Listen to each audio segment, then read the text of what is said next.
experiencing this field of pure consciousness, and you enliven it, you unfold it, it grows. And the final outcome of this growth of consciousness is called enlightenment. And enlightenment is the full potential of all of us human beings. And a side effect of enlivening this consciousness is negativity starts to recede. When I started meditating, I was filled with anxieties, filled with fears, kind of a depression and anger. And I took this anger out on my first wife, and after 2 weeks of meditation, she comes to me and she says, "What's going on?" I finally said, "What do you mean?" And she said, "This anger, where did it go?" And I didn't even realize it had lifted.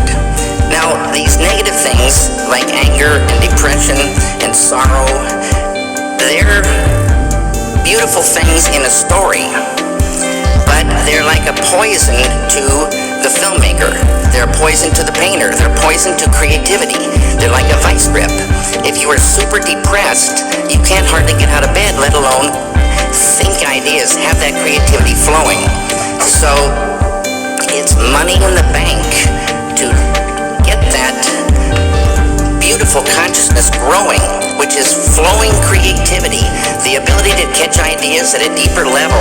Intuition grows. This field is a field of pure knowingness.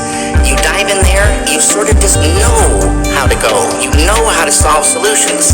It's like an ocean of solutions. And you can just feel this thing growing. But the ultimate thing for me is the enjoyment of the doing, the enjoyment of life grows huge. Creativity flows. There's no, people look like friends and not like enemies. It's a beautiful, beautiful thing, and it's us. In Vedic science, this field of pure consciousness is called Atma, the self of us all.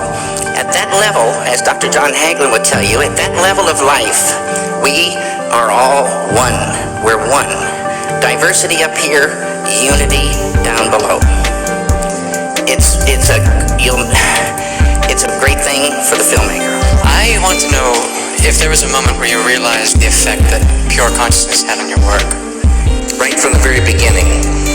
And like I said, I might have been, I think I had so many anxieties and fears, and I felt those lifting, and bliss is a thing in this field, the unified field.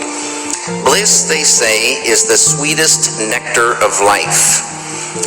Bliss is physical, emotional, mental, spiritual happiness. And you can vibrate with this bliss. And it's this happiness from within.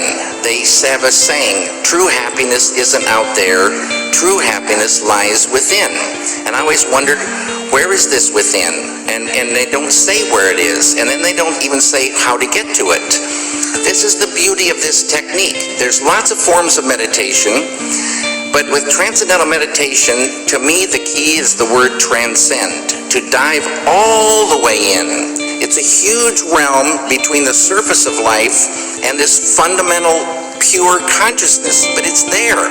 And when you're in it, you know you're in it. It's familiar, but it's you. And right away, happiness, but it's not like a goofball happiness.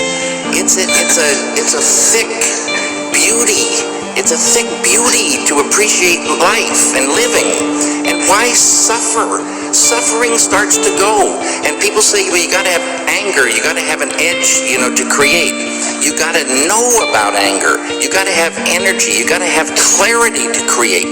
You gotta be able to catch ideas. You gotta be able to be strong enough to fight unbelievable pressure and stress and the whole thing in this world. That will lift, because this whole thing is tied to world peace, but it's going to be a better world, but it's still a very tough world, and this just gives you more and more and more ability to say, it just looks beautiful. It's way, way, way, way better.